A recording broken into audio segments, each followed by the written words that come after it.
लेकिन एक माहौल तो बनाया गया था, हम वहाँ आंसू भी निकल गए थे, हम भारी मन से स्वीकार किए, न चाहते हुए भी वैसा परिस्थिति बनाई गई।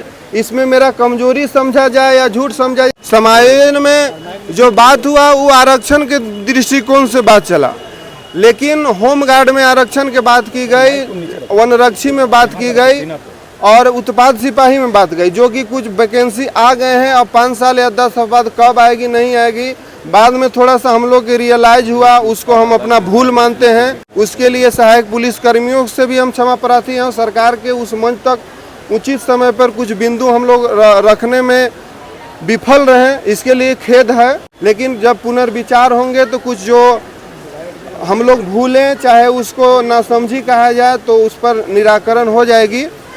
और जो समायोजन था उसमें हम लोग के जिला बल में प्राथमिकता था, लेकिन उसमें किसी तरह का कोई हस्तक्षेप सरकार करने के लिए तैयार नहीं है।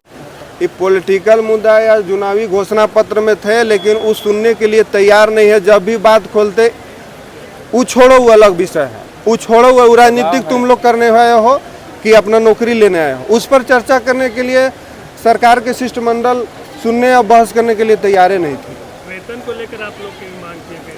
वेतन हम लोग के थी 25 से 30% सरकार के पक्ष था, लेकिन हम लोग न्यूनतम वेतन पर अड़े हुए थे, इसीलिए दिन भर हुआ। उसी का डर था कि आंसू गिरे, लेकिन सरकार दिन भर जिस तरह के से अधिकारियों के एक तरह से साइकोलॉजी प्रेशर कहा जाए या वहाँ माहौल क्रिएट करके हम लोग को बोला गया नहीं सहमति है, तुम लोग स्वीकार लो, ये है वो है। कितने परसेंट पर आप लोग सहमति जताए? हम 30% पर वहाँ भारी मन से सहमति, न चाहते हुए भी हम आंसू भी गिरे थे, वहाँ भारी मन से स्वीकार किया था। लेकिन मजबूरी बस हम भाई बंधुओं से थोड़ा सा हम सलाह उस समय जल्दीबाजी में कॉन्फ्रेंस भी कर दिए। ये कहा जा सकता है भाई बंधु में हम बात रखने में विफल रहे, ये हमारी कमजोरी है, मैं स्वीकारता हूँ। भविष्य में ऐसा न हो, इसके लिए मैं सतर्क रहूँगा। आगे आप लोग की अब क्या रणनीति है? रणनीति यही, उस फैसले पे आप लोग आगे बढ़ेंगे या आंदोलन जारी रखेंगे? सरकार के फैसले की मैं पुनर्विचार की मांग करता हूं, खास तौर पर जो मानदेय है उस पर पुनर्विचार हो और उस सहमति में थोड़ा उसी सहमति को मानते हुए पुनर्विचार करते हुए आगे बढ़ना है।